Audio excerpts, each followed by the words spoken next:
જય શ્રી સ્વામિનારાયણ મિત્રો, કેમ છો? મજામાં ને?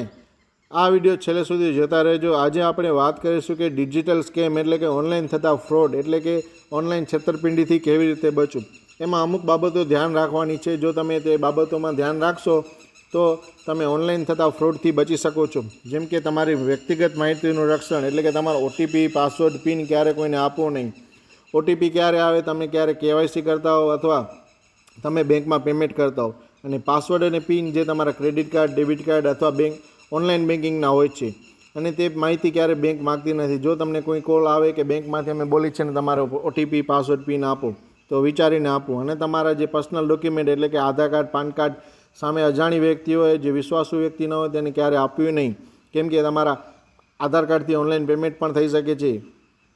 અને અજાણી લિંક અને મેસેજ, જેમ કે અજાણી લિંક એટલે કે અમુક કંપનીની તમને લિંક આવે કહેશે કે અમારી કંપનીને 50-100 વર્ષ થયા છે અને તમને 1000 રૂપિયાની વસ્તુ 100 રૂપિયામાં આપી છે, તમે બાય કરો. જો તમે પરચેસ બાય કરશો એ વસ્તુને, તો તમારે ખાલી ઓનલાઈન પેમેન્ટ કરવાનો જ ઓપ્શન આવશે. કેશ ઓન ડિલિવરીનો આવતો નથી. જો તમે પેમેન્ટ કરી દીધું બસ તો થઈ, તમારા રૂપિયા ગયા. કેમ કે તમને વસ્તુ ક્યારે મળવાની નથી ને, એ સાઇટ પછી બંધ થઈ જશે.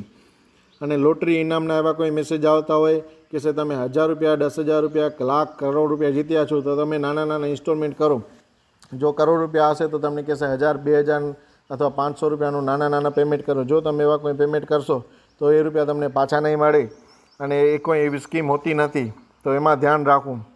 અને કોલ, મેસેજ વેરિફિકેશન માટે કોઈનો કોલ આવે કે છે તમને બેંકમાંથી બોલી છીએ, તમારું કેવાયસી નથી, તો તમને એક ઓટીપી આવશે અને ઓટીપી આપો.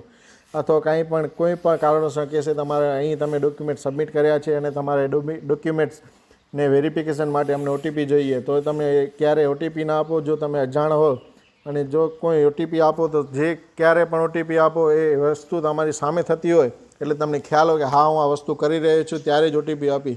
એવી કોલ ઉપર તો ક્યારે ના આપવા. અને પેમેન્ટ કરતી વખતે એકદમ ધ્યાન રાખો કે જે કોઈ રેગ્યુલર પેમેન્ટ એપ્લિકેશન હોય તે જ યુઝ કરવો. બીજી જે તો કોઈ એપ્લિકેશનનો યુઝ ન કરો. અને નવી એપ્લિકેશનો આવતી હોય કે છે આ લિંક યુઝ કરો તમને વધારે કેશબેક મળશે, આ લિંક યુઝ કરો, તો એમાં વિચારીને રૂપિયા નાખવા. જો તમે જેમ તેમ નાખી દેશો તો તમારા રૂપિયા ફસાઈ જશે. અને પેમેન્ટ કરતાં પહેલાં તો 1000 વાર વિચાર કરો, નામ, નંબર બધું તપાસીને પેમેન્ટ કરું.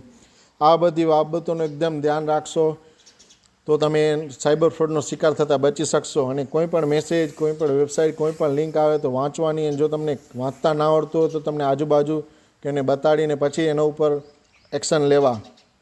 અને જો અમારા ચેનલમાં તમે આવા વિડીયો જોવા માગતા હો તો તમારે અમારા ચેનલની મુલાકાત લઈ અને એમાં પ્લેલિસ્ટમાં જઈને સાયબર ફ્રોડ, સાયબર ક્રાઇમ નામનું એક લિસ્ટ મળશે. એમાં અલગ અલગ વિડીયો મળતા રહેશે. અને આવા નવા વિડીયો અમે લાવતા રહીશું. તમારા મિત્રો, પરિવારજનો દેશ વિદેશમાં ગમે ત્યાં રહેતા હોય એને લિંક શેર કરજો અને સબસ્ક્રાઈબ કરવાનું તો ભૂલતા નહીં. ધન્યવાદ.